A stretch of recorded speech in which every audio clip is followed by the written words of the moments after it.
Hello friends, welcome to my YouTube channel. My name is Harjeet Kaur. हम कर रहे हैं लूसेंट जीके के ऑब्जेक्टिव क्वेश्चंस, जिसमें हमारा मॉडर्न हिस्ट्री चल रहा है और इसमें हम डिस्कस कर रहे थे गांधीयन एरा से रिलेटेड क्वेश्चन।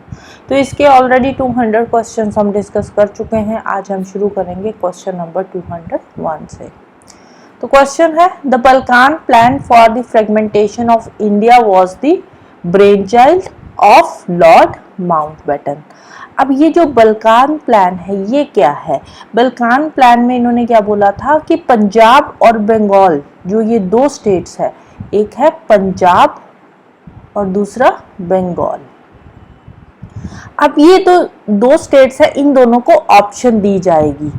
क्या ऑप्शन दी जाएगी? वोटिंग की ऑप्शन होगी कि पार्टीशन के लिए यहाँ पे वोटिंग होगी, पंजाब में भी और बंगाल में भी। और इनको ऑप्शंस दिए जाएंगे कि ये या तो अपना खुद का एक अलग से प्रोविंस, अपनी अलग से कंट्री बना सकते हैं, या ये इंडिया के साथ भी मिल सकते हैं और पाकिस्तान के साथ मिलकर भी ये अपनी कंट्री बना सकते हैं। तो ये था Balkan plan for fragmentation of India. Next है, who among the following leaders proposed to adopt complete independence as the goal of the Congress in Ahmedabad session of 1920? तो वो थे हसरत मोहानी। हसरत मोहानी कौन है? ये उर्दू लैंग्वेज के पोएट है। नेक्स्ट है, who among the following organized the famous Chittagong armoury raid? ये जो चित्तगोंग आर्मरी रेड हुई थी, इसको ऑर्गेनाइज किसने किया था? इसको ऑर्गेनाइज किया था सूर्य सेन ने। अब ये जो चित्तगोंग आर्मरी रेड थी, ये कहाँ पे, किस टाइम पे हुई थी? ये हुई थी 1930 में, और इसको लेड कर रहे थे सूर्य सेन। और ये जो चित्तगोंग आर्मरी रेड थी, इसमें क्या था? इसमें ये ब्रिटिशर्स के वेपन्स को सीज करने लगे थे, बट हुआ क्या, अनफॉर्चुनेटली ये जो रेड थी फेल हो गई थी। नेक्स्ट है, during the Indian freedom struggle the Khudai Khidmatgar also known as red shirts Lal Kurtis called for the Pathan nationalist unity and a struggle against colonialism. अब इंडियन फ्रीडम स्ट्रगल के टाइम पे खुदाई खिदमतगार्स की बात करें तो ये जो खुदाई खिदमतगार्स थे, इनको ऑर्गेनाइज किसने किया था? इनको ऑर्गेनाइज किया था खान अब्दुल गफ्फार खान ने। अब इसमें जो स्ट्रगल हो रहा था वो नॉन वायलेंट था, नॉन वायलेंट फ्रीडम स्ट्रगल ये कर रहे थे ब्रिटिशर्स के अगेंस्ट। कौन कर रहे थे? पश्तून कर रहे थे, जो पठान नेशनलिस्ट थे वो कर रहे थे ब्रिटिशर्स के अगेंस्ट। इसमें होता क्या था? इसमें जो मेन होते थे, मेन रेड टी शर्ट पहनते थे, और जो विमेन होती थी, विमेन ब्लैक कलर के कपड़े पहनती थी, राइट। नेक्स्ट है, association the effect of the labour participation in the Indian nationalist upsurge of the early 1930s was weak. बिल्कुल सही स्टेटमेंट है। जो लेबर पार्टिसिपेशन का इफेक्ट था 1930s के टाइम पे इंडियन नेशनल स्ट्रगल में, फ्रीडम स्ट्रगल में, तो वो इतना ज़्यादा नहीं था, बहुत ही वीक इफेक्ट था इनका। क्यों नहीं था? क्योंकि जो इंडियन नेशनल कांग्रेस थी ना, उसमें लेबर लीडर्स बहुत ही कम थे, ना के बराबर थे लेबर लीडर्स। वहाँ पे ज़्यादातर जो लोग थे वो या तो मिडिल क्लास के थे या फिर हाई क्लास के थे, राइट। रीजन क्या है? The labour leaders considered the ideology of Indian National Congress as bourgeois and reactionary. तो रीजन वाली स्टेटमेंट भी राइट है। आंसर आ जाएगा option A. Both A and R true and R is the correct explanation of A. Next है, the last opportunity to avoid the partition of India was lost with the rejection of cabinet mission plan. Cabinet mission plan 1946 में आया था। इसमें interim government बनाने की बात हुई थी, लेकिन जो मुस्लिम लीग थी उसने कैबिनेट मिशन प्लान को रिजेक्ट कर दिया था। नेक्स्ट है, the real intention of the British to include the princely states in federal union proposed by the Indian Act of 1930 was to use the princes to counterbalance the anti-imperialist doctrines of the nationalist leader। अब जो Britishers थे, Britishers ने क्या किया? जो princely states थी उनको federal union के साथ मिलाने की बात करी थी। क्यों जो प्रिंसली स्टेट्स थे उनको फेडरल यूनियन के बीच में ला रहे थे? वो इसलिए ला रहे थे क्योंकि वो काउंटर बैलेंस कर पाए, इसीलिए वो प्रिंसली स्टेट्स को फेडरल यूनियन में इंक्लूड करना चाहते थे। नेक्स्ट है the president of Indian National Congress at the time of partition of India. India की जब पार्टीशन हुई थी तो इंडियन नेशनल कांग्रेस के प्रेसिडेंट कौन थे? वो थे JB कृपलानी। नेक्स्ट है when Congress leaders condemn the Montagu Chelmsford report many moderate left the party to form the Indian Liberal Federation. अब ये जो मॉन्टेग्यू चेम्सफोर्ड रिपोर्ट थी, मॉन्टेग्यू चेम्सफोर्ड रिपोर्ट कब आई थी? ये आई थी जुलाई 1918 में, जुलाई 1918 में। इसी के बेसिस पे गवर्नमेंट ऑफ इंडिया एक्ट 1919 बना था।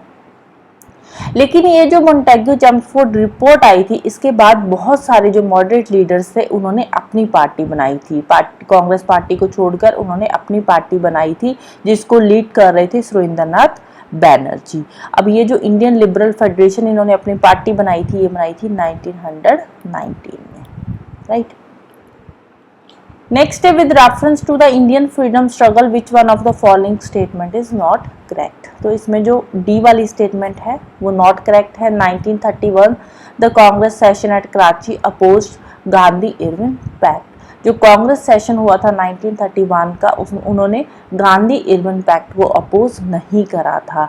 ये हुआ था, ये जो कांग्रेस सेशन हुआ था, ये जो भगत सिंह थे, भगत सिंह की एग्जीक्यूशन के बाद में हुआ था, 6 डेज के बाद हुआ था, राइट। और ये जो गांधी इरविन पैक्ट था, इसको अपोज किया था जवाहरलाल नेहरू ने। नेक्स्ट है who headed the interim cabinet formed in the year 1946। 1946 में जो इंटरिम कैबिनेट बनी थी, उसके हेड कौन कर रहे थे? उसको हेड कर रहे थे जवाहरलाल नेहरू। नेक्स्ट है the leader of Bardoli Satyagraha 1928 was. 1928 में बरदौली सत्याग्रह के लीडर थे सरदार वल्लभ भाई पटेल। अब ये जो सरदार वल्लभ भाई पटेल थे, इन्होंने बरदौली सत्याग्रह शुरू क्यों किया था? बरदौली के फार्मर्स के लिए, क्योंकि बरदौली में टैक्स रेट्स बहुत ज़्यादा बढ़ा दिए गए थे, इसीलिए बरदौली सत्याग्रह शुरू किया गया था। नेक्स्ट है the Montagu Chelmsford report forms the basis of the Government of India Act 1919। Next, during the Indian freedom struggle, who among the following proposed the Swaraj could be defined as the complete independence, free from all foreign control? ये किसने बोला था?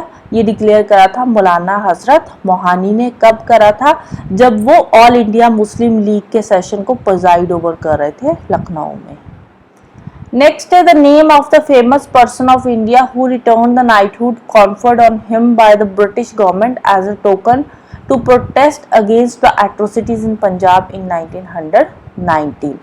तो किन्होंने, कौन famous person है India के जिन्होंने अपना नाइटहुड वापस कर दिया था ब्रिटिश गवर्नमेंट को? तो वो थे रविंद्रनाथ टैगोर। इन्होंने जलियांवाला बाग मैसेकर के बाद अपना जो नाइटहुड था वो ब्रिटिशर्स को वापस कर दिया था।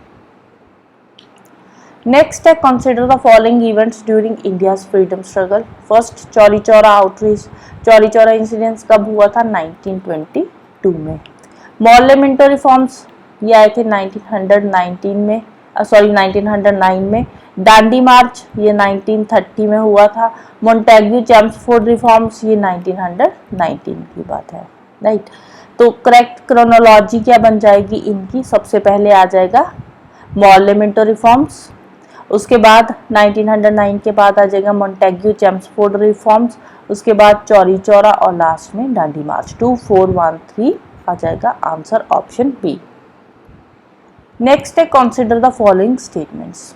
On the eve of the launch of quit India movement Mahatma Gandhi asked the government servants to resign. जब क्विट इंडिया मूवमेंट लॉन्च हुई थी तो उस टाइम पे गांधी जी ने गवर्नमेंट सर्वेंट्स को रिजाइन करने के लिए बोला था, बिल्कुल सही है। सोल्जर्स को अपनी पोस्ट छोड़ने के लिए बोला था, ये भी बिल्कुल सही है।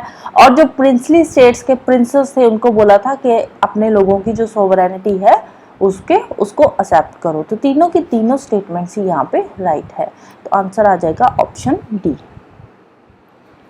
Next, in which one of the following provinces was the Congress ministry not formed under the act of 1935? तो वो है पंजाब। पंजाब प्रोविंस में जो कांग्रेस मिनिस्ट्री थी वो अपनी गवर्नमेंट अपनी मिनिस्ट्री नहीं बना पाई। इसके अलावा अगर हम बात करें टोटल 11 प्रोविंसेस थे। 11 प्रोविंसेस में से out of these 11 provinces 8 provinces में कांग्रेस मिनिस्ट्रीज जो थी वो अपनी गवर्नमेंट बना पाई थी। एक्सेप्शन कौन सी थी? जो 3 स्टेट्स की, जो 3 प्रोविंसेस की एक्सेप्शन थी वो थी, एक तो था इसमें पंजाब, एक था सिंध और तीसरा था बंगाल, राइट। नेक्स्ट है, at which Congress session was the Congress working committee authorised the launch a programme of civil disobedience. कौन से कांग्रेस सेशन के टाइम पे जो सिविल डिसओबीडियंस मूवमेंट था वो शुरू हुआ था? तो वो था लाहौर सेशन के टाइम पे। लाहौर सेशन 1929 में हुआ था और इसको प्रिजाइड ओवर किसने करा था? जवाहरलाल नेहरू ने। Next, in October 1920, who of the following headed a group of Indians gathered at Tashkent to set up the Communist Party of India? तो लीडर थे इसके M.N. रॉय। इसके अलावा अदर प्रोमिनेंट पर्सन्स कौन थे? Abani Mukherjee, Mohammad Ali, Mohammad Shafiq, right. So this is all about today. जाने से पहले वीडियो को लाइक कर देना, शेयर कर देना और चैनल को सब्सक्राइब कर लेना। Thank you, bye bye and have a nice day.